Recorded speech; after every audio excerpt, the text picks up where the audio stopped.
மனத்திற்கு ஒரு நினைவூட்டல்.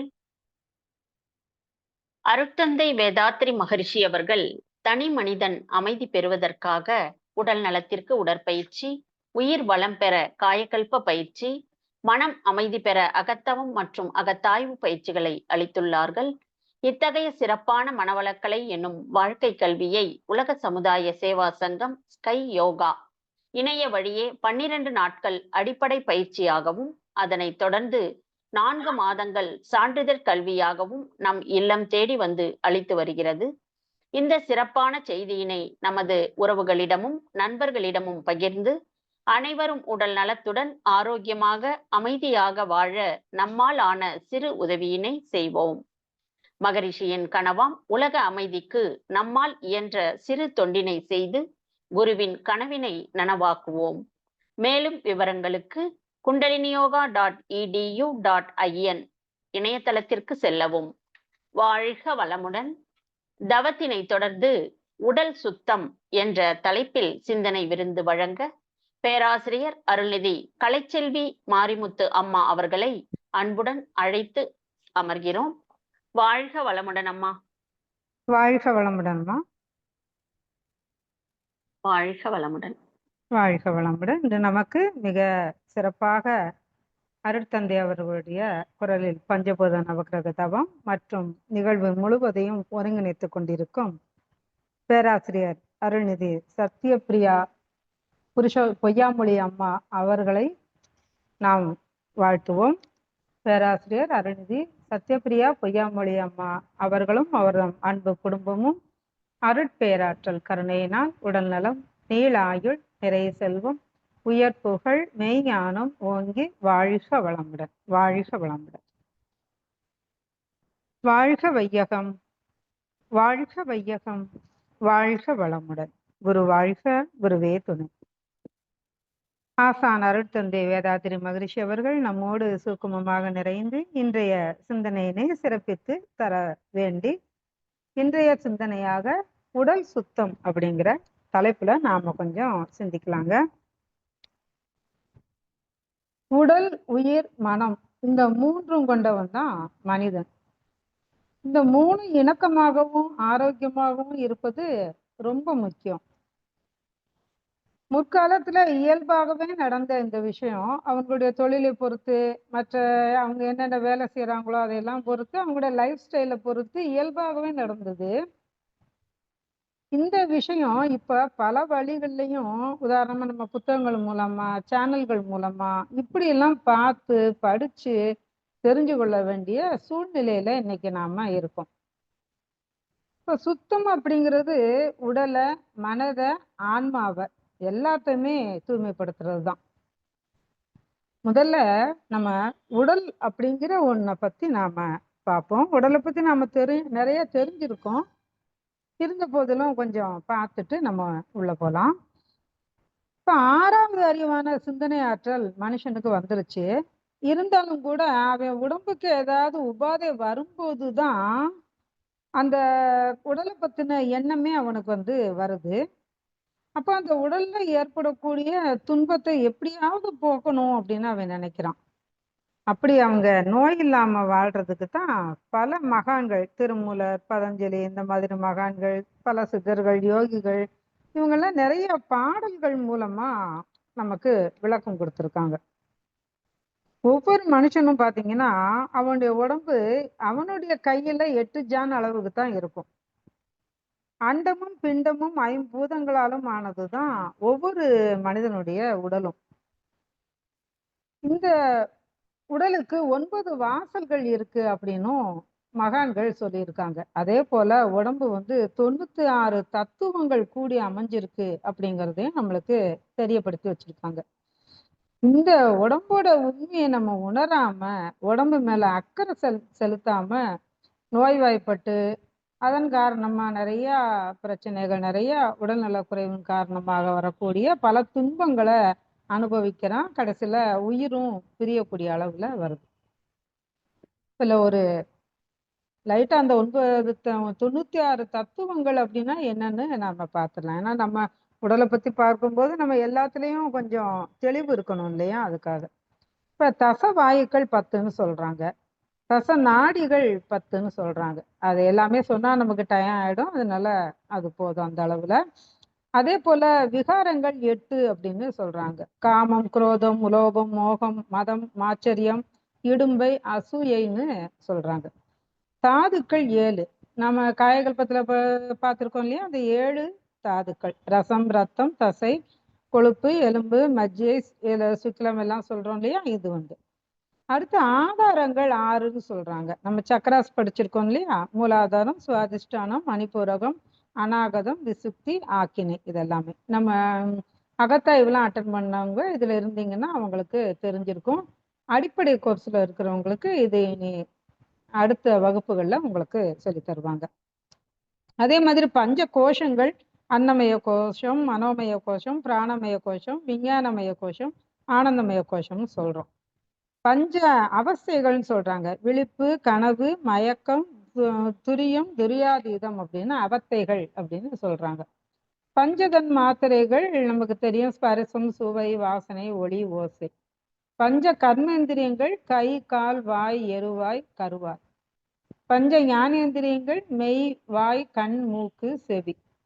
பஞ்ச பூதங்கள்: பிருத்திவி, அப்பு, தேயு, வாயு, ஆகாசம். முக்குணங்கள் அப்படின்னு நம்ம மனிதர்களுக்கு எடுத்துக்கொண்டோம்னா சாத்வீக குணம், ரஜோகுணம், தமோ குணம். மூவேடனைகள் அப்படின்னு சொல்றாங்க. அது பாத்தீங்கன்னா தார வேடனை, புத்திர வேடனை, லோக வேடனை அப்படின்னு சொல்றாங்க. அது போல 3 ஆசைகள்: மண்ணாசை, பெண்ணாசை, பொன்னாசை. 3 மண்டலங்கள் நம்ம மனிதர்களுக்குள்ள இருக்கு. அது சூரிய மண்டலம், சந்திர மண்டலம், அக்னி மண்டலம். மும்மலங்கள்னு சொல்றாங்க: ஆணவம், கண்மம், மாயை. அந்த கரணங்கள் 4: புத்தி, மனம், சித்தம், அகங்காரம். முப்பிணிகள் 3: வாதம், பித்தம், சிலேத்துமம். அது போல 2 வினைகள் இருக்கு: நல்வினை, தீவினை. இது எல்லாத்தையும் சேர்ந்து அறிவு ஒண்ணுதான் இருக்கு. ஆக இந்த 96 தத்துவங்களை திருமூலர் தான் நமக்கு கொடுத்திருக்காரு. அப்ப இந்த தத்துவங்களை ஒரு மனுஷன் உணரும் போதுதான் உடலை பத்தின அறிவு அவனுக்கு வரும். உடல் நலம் பெற்று உயர்ந்த நிலையை அடையக்கூடிய அளவுக்கு அவனால போக முடியும். 3000 பாடல்கள்ல உடல் நலம் எவ்வளவு அவசியம் அப்படிங்கிறத திருமூலர் நம்மளுக்கு சொல்லியிருக்கிறார். உடம்பினை முன்னம் இழுக்கென்றிருந்தேன், உடம்புக்கு உள்ளே உருபொருள் கண்டேன், உடம்புலே உத்தமன் கோவில் கொண்டான் என்று உடம்பை யானிருந்து ஓம்புகின்றேனே அப்படின்னு சொல்றார். அப்ப அந்த உள்ள இருக்கக்கூடிய இறைவனை நம்ம உணரும் போது அந்த உடம்பை அவன் இருக்கக்கூடிய இடம் இல்லையா, அதனால அதை நம்ம பாதுகாத்து கொள்ளணும் அப்படின்னு சொல்றாரு. அழுகு நிச்சத்தர் சொல்லும்போது ஊத்தைச்சடலம் உப்பிருந்த பாண்டம்னு சொல்றாரு. ஆனா இதே கொங்கணர் சொல்லும்போது மாத்தி சொல்றாரு. அதாவது அதை எதிர்த்து கூட சொல்ற மாதிரி அவர் சொல்றாரு. ஊத்தே சடலம் என்று எண்ணாதே, இதை உப்பிட்ட பாண்டம் என்று எண்ணாதே, பார்த்த பேருக்கே ஊத்தை இல்லை, இதை பார்த்துக்கள் உண்டன் உடலுக்குள்ளே அப்படின்னு சொல்றாரு. அப்ப துர்நாற்றம் அடிக்கக்கூடிய உடல் இதை நீ நினைச்சிடாத, உப்பு உள்ள பாத்திரம் அப்படின்னு நீ நினைச்சிடாத.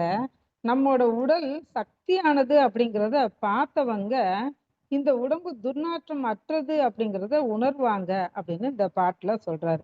இன்னைக்குமே பாத்தீங்கன்னா நம்ம நிறைய சித்தர்கள் பாத்தீங்கன்னா வாழுங்காலத்துல கூட நம்ம சில பேரை பத்தி எல்லாம் கேள்விப்பட்டிருக்கோம். நிறைய இடத்துல இருந்திருக்காங்க. குளிக்க மாட்டாங்க, ஒண்ணும் செய்ய மாட்டாங்க, சுத்தமா இருக்க மாட்டாங்க. அவங்க அழுக்கு உடைய உடுத்திட்டு அழுக்கு மூட்டைகளை சுமந்துக்கிட்டு போற மாதிரி எல்லாம் நம்ம கேள்விப்பட்டிருக்கோம். ஆனா அவங்க மேல எப்பவுமே ஒரு நறுமணம் தான் இருக்குமா.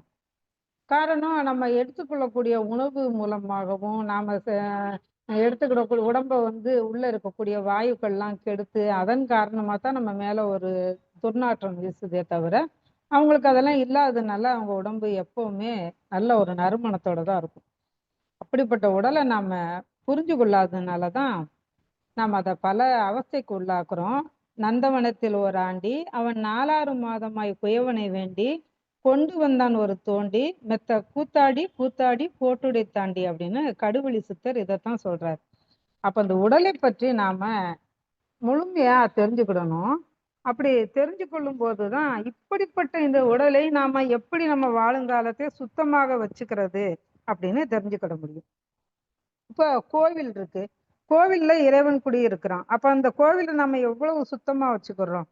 அதே போல இந்த ஊனுக்குள்ள இருக்கக்கூடிய அந்த இறைவன் அவன் உள்ள வரணும், அங்க குடி இருக்கணும்.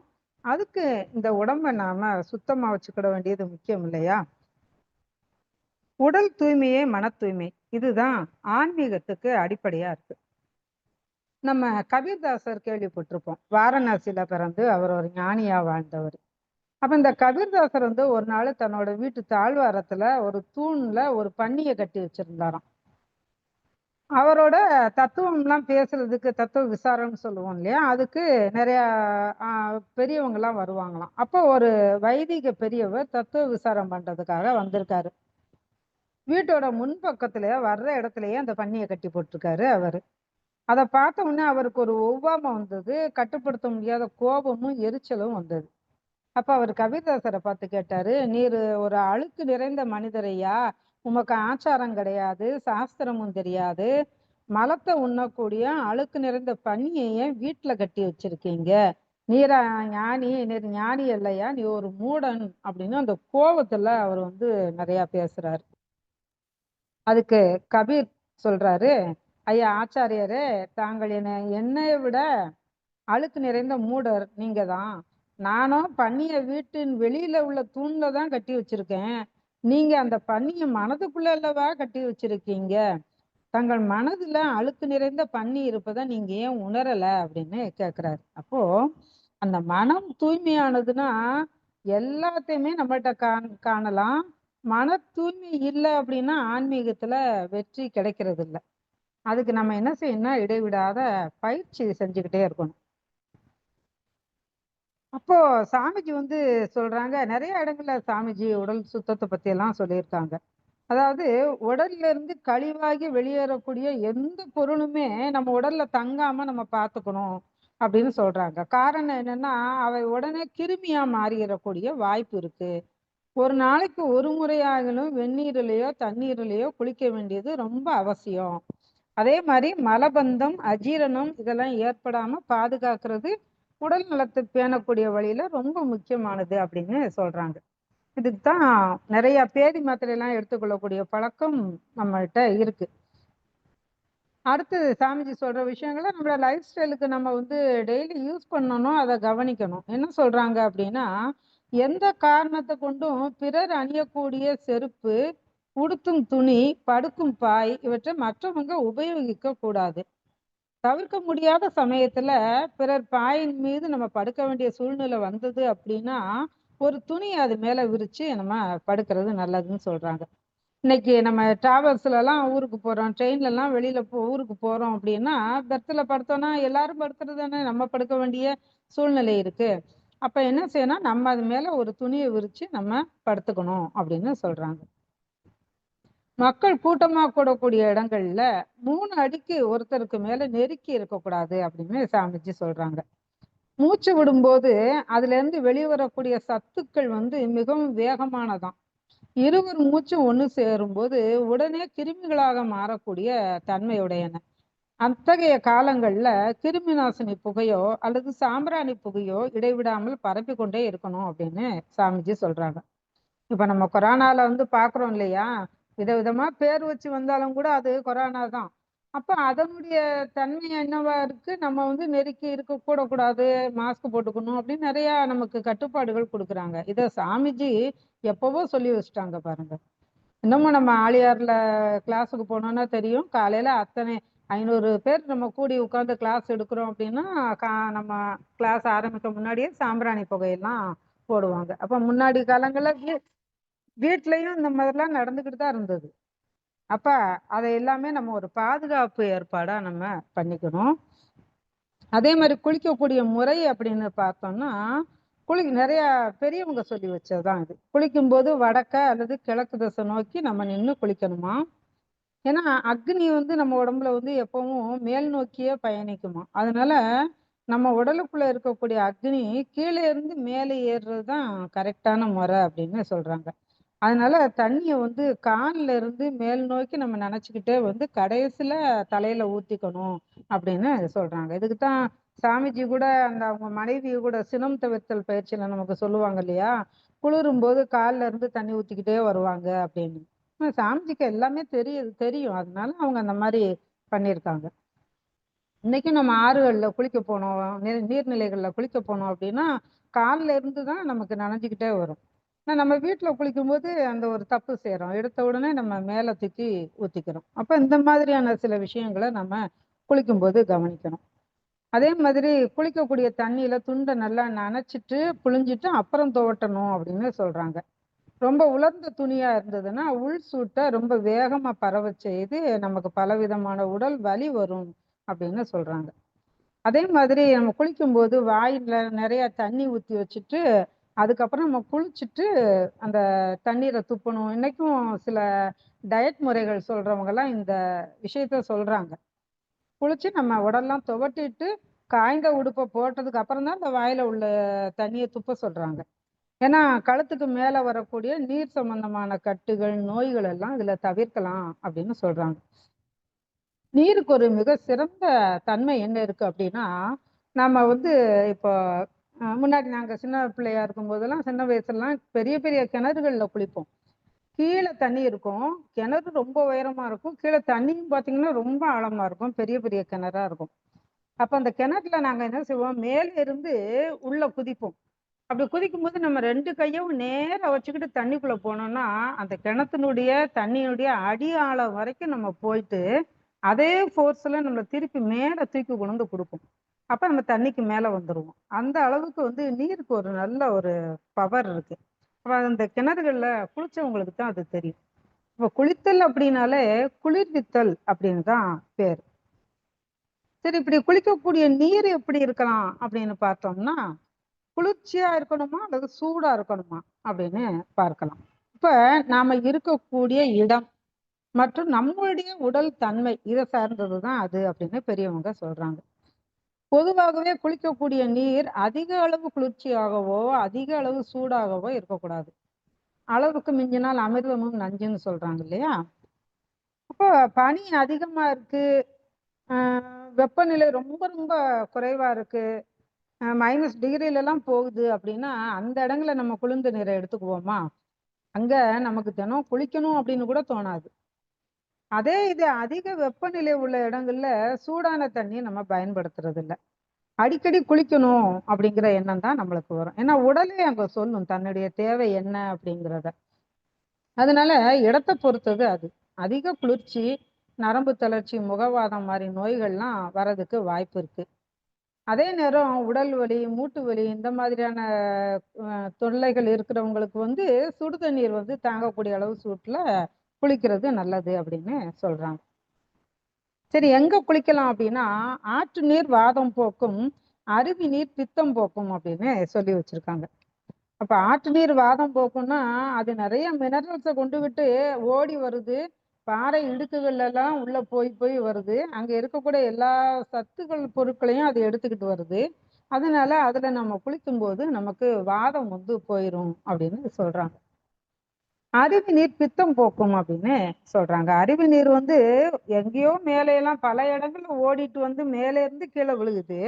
அப்போ நிறைய மரம், செடி, மூலிகைகள் இது எல்லாத்தையுமே கலந்து அடிச்சுக்கிட்டு அந்த தன்மையை தன்னுள்ள எடுத்துக்கிட்டு அந்த தண்ணீர் வர்றதுனால அந்த அருவி நீர் வந்து பித்தம் போக்கும் அப்படின்னு பெரியவங்க சொல்லி வச்சிருக்காங்க.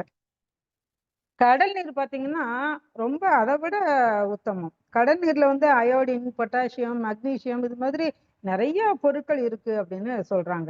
நம்முடைய நரம்பு மண்டலம் கடல்ல குளிக்கும் போது அமைதி அடையுது, ரத்த ஓட்டம் சீராகுது.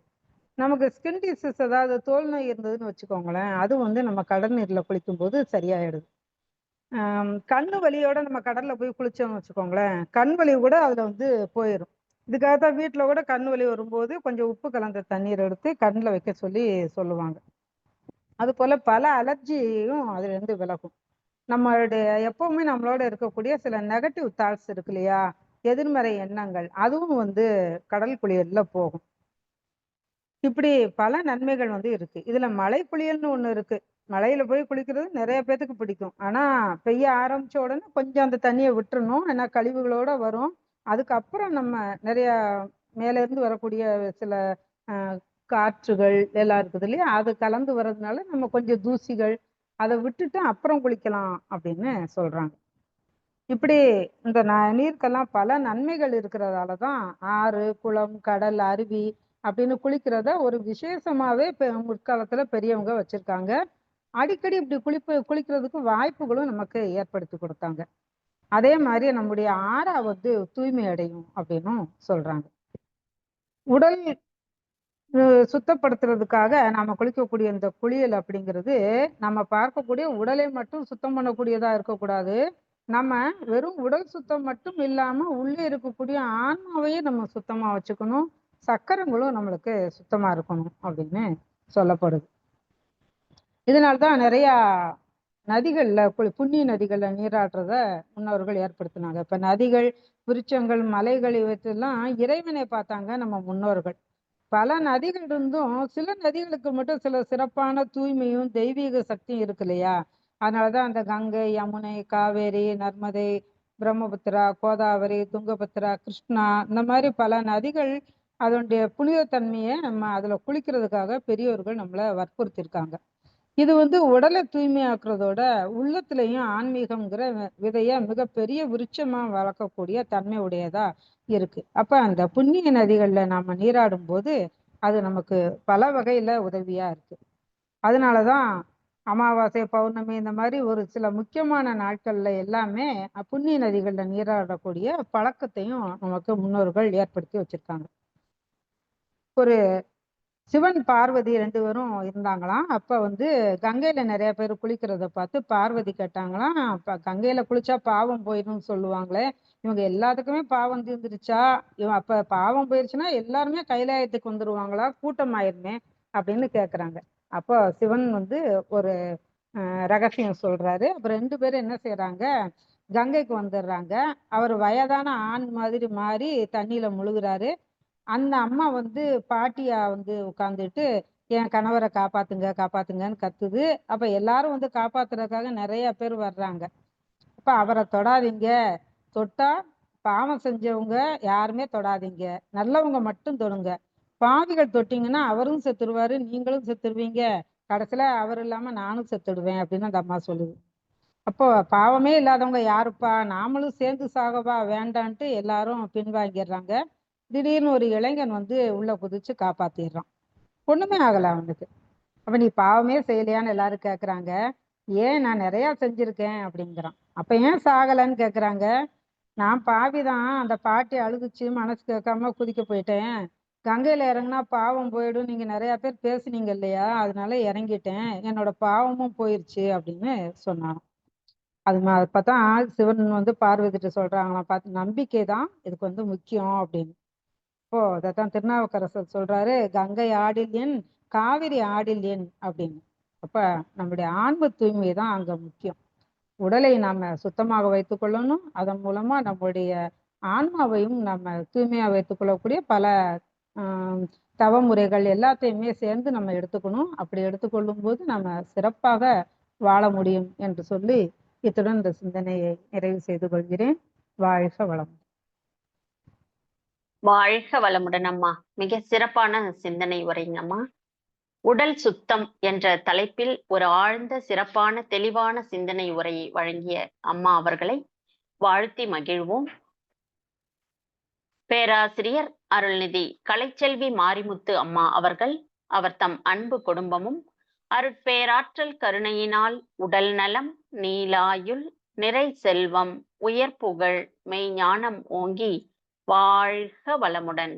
வாழ்க வளமுடன் அம்மா. ஸ்கை ஆன்லைன் மெடிடேஷன் தினசரி நிகழ்வுகள் பற்றிய அறிவிப்புகள்: காலை 5 மணிக்கு மகரிஷியின் பாடல்கள், காலை 5:30 மணிக்கு தவம், தொடர்ந்து 6 மணிக்கு ஆடியோ வீடியோவில் உடற்பயிற்சி வகுப்பு இடம்பெறும். அதை பார்த்து கொண்டே நாம் செய்யலாம். மாலை 6 மணிக்கு மகரிஷியின் பாடல்கள், மாலை 6:25 மணிக்கு மாலை காயகல்பம், மாலை 6:30 மணிக்கு தவம், மாலை 7 மணிக்கு சிந்தனை உரை,